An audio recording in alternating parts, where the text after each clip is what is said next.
problem is, we make these decisions based on who we are now. But as we've been discussing, who we are is constantly evolving. So what happens when our identity shifts, but our life choices are still tethered to that old version of ourselves? Easy to fall into the trap of thinking, well, I made this choice, so I have to stick with it. I have to make it work.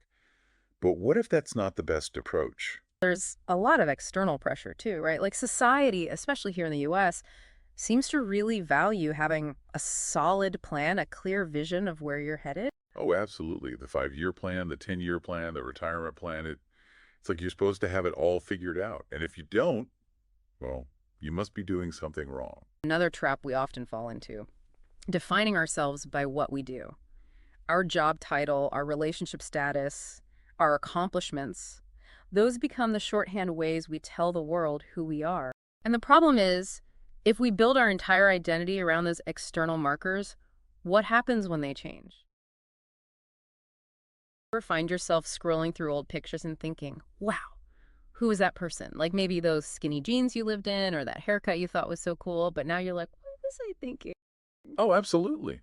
We've all had those moments, right? Where you look back, it's almost like you're seeing a completely different person. Hmm. It's funny how much our tastes and even our whole personalities can change over time. Yeah, and it's not just about clothes or music, it's bigger than that, right? Like what we want out of life, our goals, the things we think are important, that stuff shifts too. I mean, think about it. 5, 10 years ago, you probably had a pretty clear vision of what your ideal future looked like. The job you wanted, the kind of relationship you were hoping for, where you wanted to live. You might have even had it all mapped out, like the whole step-by-step plan, right? Like a roadmap to get to that perfect future self. And that's exactly what we're diving into today. This idea that we often make these big, long-term plans based on who we are right now, but we forget that we're not static creatures. We're always changing, evolving, becoming something new. So it's like we're making promises to a future stranger, a version of ourselves that doesn't even exist yet. And that can cause some real problems down the line. Totally. And that's what we're going to unpack today. Why we do this, what the consequences can be, and most importantly, how to plan for your future in a way that actually embraces change instead of fighting against it. So buckle up, folks. We're about to go deep on why we keep making plans for someone we won't even be.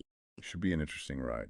Let's kick things off by addressing this idea that so many of us cling to, this belief that there's a consistent, unchanging me somewhere inside, that deep down, our core values and desires are fixed. It's a comforting thought, right? That there's this solid foundation that defines who we are, even as the world around us changes. Yeah, but think about it. Remember what you were passionate about 5 years ago, what you thought was the most important thing in the world. Maybe it was landing that dream job or traveling to a specific country. Maybe it was about finding the perfect partner or achieving a certain level of financial success. Whatever it was, I'm sure you had a pretty clear picture in your mind of what that would look like and how it would make you feel. But now, 5 years later, do those things still hold the same weight? Do they still light you up the same way they used to? Chances are, for a lot of you listening, the answer is probably not. And that's not a bad thing. It's actually a really natural part of growth. Our priorities shift, our interests evolve, and what we value changes as we gain new experiences and learn more about ourselves. And it's easy to get caught up in this idea that if our desires change, if we're not striving for the same things we were before, that somehow means we've failed. Like we weren't committed enough or we didn't try hard enough. But what if changing your mind isn't a failure at all? What if it's actually a sign that you're learning and growing, that you're becoming more aligned with who you truly are? And think about it this way. Your future self, the one you haven't met yet, is probably going to look back at you right now with the same mix of understanding and amusement. I think they'd probably be pretty proud of how far you've come, how much you've learned, and how you adapted to all the twists and turns life threw your way. Totally. And speaking of twists and turns, let's talk about those big decisions we make in life, the ones that often feel like they set us on a very specific path. Choosing a college major when you're barely 18, accepting a job offer that feels like it'll define your career, buying a house in a certain city because you think you'll live there forever. Or even starting a family based on who you are and what you want at that specific moment. They're huge choices, and they often feel very permanent, like they're locking you into a certain version of yourself. And the problem is, we make these decisions based on who we are now. But as we've been discussing, who we are is constantly evolving. So what happens when our identity shifts, but our life choices are still tethered to that old version of ourselves? You can create a really uncomfortable disconnect, right? And end up feeling stuck in a job you no longer find fulfilling, in a relationship that no longer feels aligned, or even in a city that no longer reflects your values or aspirations. And that feeling of being stuck can be so frustrating, so disheartening, like you're trapped in a life that doesn't quite fit anymore, like you're trying to force yourself into a pair of shoes that are two sizes too small. And this is where things get tricky because it's easy to fall into the trap of thinking, well, I made this choice, so I have to stick with it. I have to make it work. But what if that's not the best approach? What if the healthier, more empowering option is to recognize that you've changed, that your needs have evolved, and that it's okay to adjust course? It's almost like giving yourself permission to hit the reset button, to rewrite the next chapter of your story in a way that actually reflects who you are becoming. Exactly. And one of the biggest obstacles to doing that is something called the end of history illusion.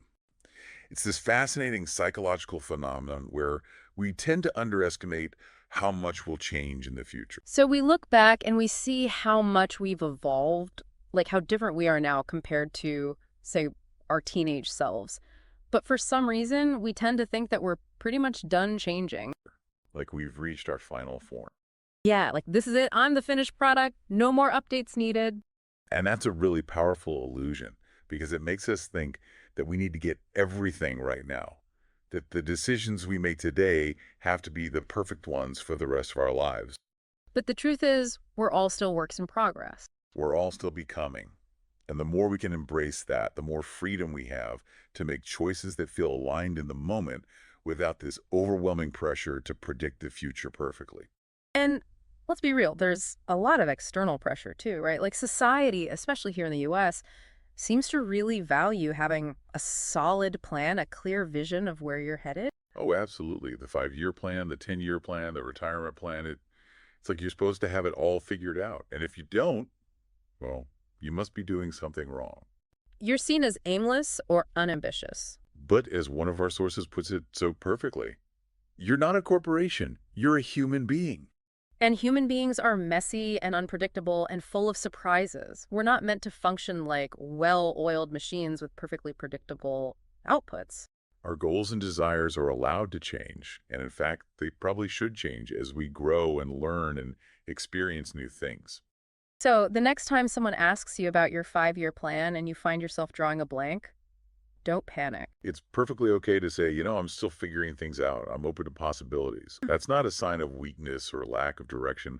It's actually a sign of self-awareness and a willingness to embrace the unknown.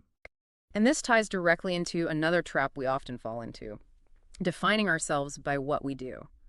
Our job title, our relationship status, our accomplishments, those become the shorthand ways we tell the world who we are. And those things can be important parts of our lives, but they're not the whole story. They're not the essence of who we are at our core. And the problem is, if we build our entire identity around those external markers, what happens when they change? When we lose our job, when our relationship ends, when we hit a setback in our career? It can feel like our whole world is crumbling because we've attached so much of our self-worth to these things that are ultimately outside of our control. So one of our sources suggests a really powerful reframe. Instead of asking yourself, what do I want to do? Start asking, what problems do I enjoy solving? What kind of impact do I want to make on the world? And that subtle shift can make a huge difference because it moves us away from clinging to specific roles or titles and towards identifying our core values and motivations, the things that truly drive us and light us up. And those tend to be much more stable over time than our specific job titles or social status. Exactly. So even as our external circumstances change, even as we move through different phases of our lives, we can still feel grounded in a deeper sense of purpose and identity. Okay, now let's be practical here. We've talked a lot about the downsides of rigid planning and the importance of embracing change. But that doesn't mean we shouldn't plan at all, right? Absolutely not. Planning is still a valuable tool. It helps us set goals, organize our time, and make progress toward the things we want. But the key is to approach planning with a different mindset, more like a living document that we can edit and adjust as needed. One of our sources uses the analogy of a Google Doc versus a PDF. A Google Doc is dynamic, Adaptable, constantly evolving. You can add new sections, delete old ones, make changes as your thinking evolves. A PDF, on the other hand, is static, fixed. Once it's created, it's pretty much set in stone. And I think that's a really powerful way to think about planning. Treat your plans like a Google Doc, not a PDF. Be willing to revise, adapt, and even completely rewrite them as you learn and grow and as your circumstances change. And it takes a lot of the pressure off, right? It gives you permission to experiment, to try new things, to adjust course without feeling like you've failed or let yourself down. And speaking of letting yourself down, there's this interesting phenomenon we often encounter where we feel obligated to stick with a plan, even if we're no longer happy, because we made a commitment to our past selves. Like we owe it to that younger version of ourselves to see it through, even if it's no longer serving us. It's almost like this weird sense of loyalty to a person who doesn't even exist anymore. But as one of our sources so wisely asks, if that past version of you could see you now, struggling or unhappy, wouldn't they want you to change course? Wouldn't they want you to prioritize your own well-being and happiness? They would probably be cheering you on, saying, "Go for it, make the change." I had no idea what I was talking about back then. And this brings us to a really crucial point. True freedom isn't about having unlimited choices or rigidly adhering to a predetermined plan. It's about having the flexibility to adapt, to change your mind, to make choices that feel aligned in the present moment without being weighed down by the expectations of your past self or the pressures of society. It's about recognizing that change is not the enemy. It's actually an essential part of growth and a vibrant, fulfilling life. Absolutely.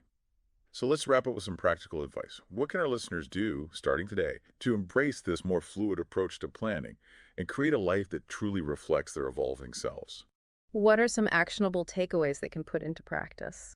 Well, first, I'd say try to build in some white space into your life, both literally in your schedule and figuratively in your mindset. Don't overcommit to so many things that there's no room for new opportunities or unexpected passions to emerge. Leave some space in that Google Doc for new chapters to be written. Exactly. And when you are making big decisions, try to align them as much as possible with your core values, those fundamental beliefs about what's important to you.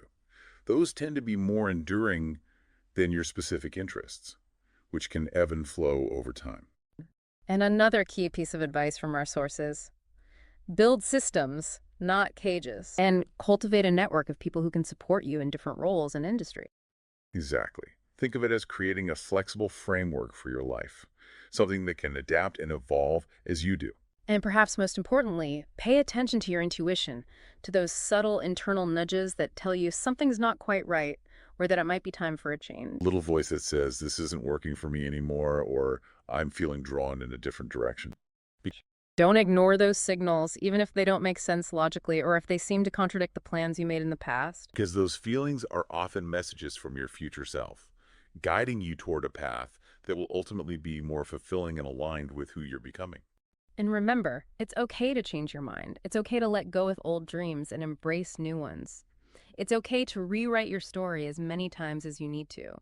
Because the most important thing is to stay true to yourself, even as that self continues to evolve. This has been a pretty deep dive into a topic that, let's be honest, can be a little challenging to wrap our heads around. We're so conditioned to think in terms of fixed plans and stable identities. So next time you sit down to map out your future, remember, you're not writing a contract. You're creating a flexible blueprint for a life that's meant to change and grow right along with you. And if that 5-year plan starts to feel like it's for a complete stranger, well, that's your cue to loosen the grip and see where the path takes you. Thanks for joining us for this exploration, everyone.